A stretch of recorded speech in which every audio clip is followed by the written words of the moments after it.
Chers entrepreneurs et TIH expérimentés, dans ce module du programme T-Learning, nous vous proposons des conseils et des solutions pour protéger votre activité professionnelle face à des contraintes de santé et ou des restrictions de vos capacités.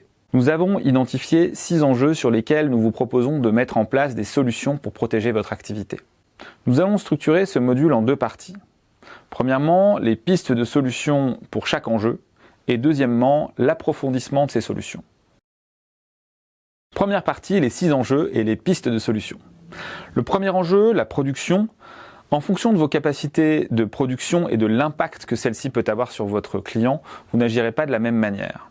Quoi qu'il en soit, votre première solution sera la communication. Et il s'agira de trouver le bon équilibre entre la communication par souci de transparence, tout en étant aussi rassurant que possible sur votre capacité à livrer le produit ou le service attendu. Deuxième enjeu maintenant, la gestion commerciale. Ici aussi, c'est la communication avec votre client qui sera primordiale et devra être adaptée au contexte. Par exemple, si vous êtes en phase d'avant-vente importante, il pourra être important de trouver vraiment le bon équilibre de communication orale et écrite.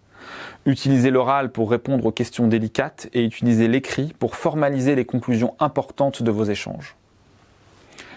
Troisième enjeu maintenant, la gestion courante ou administrative de l'entreprise.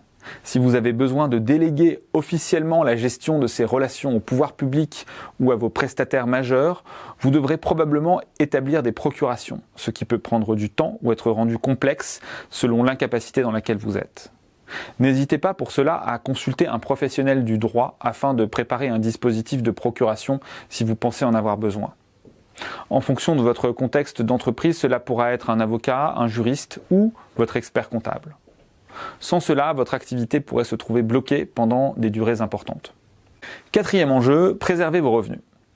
Pour vous protéger contre un arrêt de vos revenus, rappelez-vous que vous pouvez souscrire un contrat de prévoyance qui vous permettrait d'être indemnisé en cas d'incapacité. Si vous décidez de souscrire un tel contrat, assurez-vous d'avoir bien compris les conditions d'indemnisation qui peuvent être complexes. Cinquième enjeu, le relais managérial opérationnel. Pour l'animation de votre équipe, les décisions RH ou les décisions opérationnelles, la solution sera principalement humaine. Vous aurez besoin d'avoir désigné quelqu'un et de l'avoir présenté à votre écosystème de collaborateurs, clients, fournisseurs et autres partenaires. Cette personne aura besoin d'avoir les pouvoirs officiels pertinents, mais aussi d'avoir été suffisamment exposée à votre écosystème afin qu'elle puisse reprendre le management opérationnel de manière fluide et rapide. Sixième enjeu, les relations aux financeurs. Si votre incapacité peut durer suffisamment longtemps pour perturber les relations à vos financeurs, comme les banques, les prêteurs ou des actionnaires, pensez à les prévenir, donnez pouvoir à un collaborateur ou partenaire de confiance et donnez des instructions suffisamment générales ou précises pour qu'elles facilitent la prise de décision. Deuxième partie maintenant, récapitulatif et approfondissement des solutions. Nous en avons identifié 4.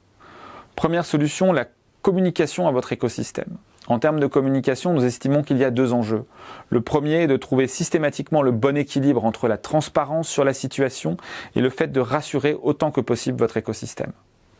Le deuxième enjeu de communication est de trouver le bon moyen de communication pour chaque échange ou situation, en maniant habilement la communication orale et la communication écrite. Deuxième élément, l'organisation et la mise en place de personnes ressources et notamment la désignation de collaborateurs et partenaires de confiance pour prendre le relais. Pour cet enjeu, il est important de donner un mandat clair d'une durée explicite avec des capacités de décision et d'engagement précises et qui soit communiqué à tout l'écosystème de collaborateurs, clients, fournisseurs et partenaires. En désignant des personnes ressources, vous aurez probablement besoin de mettre en place un mandat de délégataire et si besoin des outils ou bonnes pratiques qui accompagnent ce dispositif, comme par exemple un contrôle de la délégation, un suivi de la délégation ou un bilan et une régulation de la délégation. Et troisième piste de solution, n'oubliez pas qu'il peut être utile de formaliser certaines choses, comme par exemple des processus et de l'organisation interne, une liste de contacts externes comme la banque, les impôts, voire un plan stratégique qui peuvent guider les personnes de confiance dans les décisions importantes si vous n'êtes pas en capacité de les prendre. Quatrième et dernière piste de solution, la mobilisation de dispositifs d'adaptation de poste et ou de compensation du handicap. Selon les situations, vous pourriez solliciter des aides techniques humaines ou financières qui peuvent compenser le handicap. Pour cela, nous vous invitons à prendre contact avec les professionnels compétents en la matière auprès des cellules de prévention de l'assurance maladie ou des aides et services auprès de la délégation régionale de l'AGEFIP dont dépend votre entreprise. Et enfin, dans tous les cas, si vous avez des difficultés à y voir clair dans ces questionnements pour organiser votre propre succession, n'hésitez pas à solliciter des avis extérieurs de professionnels, tels que des coachs, qui peuvent vous aider dans un nombre limité de séances à clarifier certains de vos enjeux et vos pistes de solutions. Ces professionnels peuvent notamment vous aider à gérer la charge émotionnelle associée à ce type de décision. Et maintenant, en guise de conclusion, les maîtres mots de ce module sont l'anticipation et le réalisme. Nous insistons sur la notion de réalisme parce que l'expérience prouve qu'il est rare que l'on se prépare parfaitement à des incidents imprévisibles et incertains. Ceci signifie qu'il faut commencer par imaginer des solutions simples.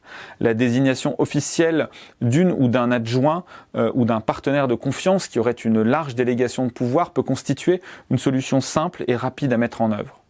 La modification de statut de votre entreprise peut constituer un outil pertinent, même s'il semble plus adapté à des situations plus critiques, comme par exemple le risque d'incapacité ou d'invalidité totale. Maintenant, il ne reste plus qu'à vous souhaiter une bonne réflexion et une bonne mise en action. Rendez-vous sur www.tlearning.fr www.tih-learning.fr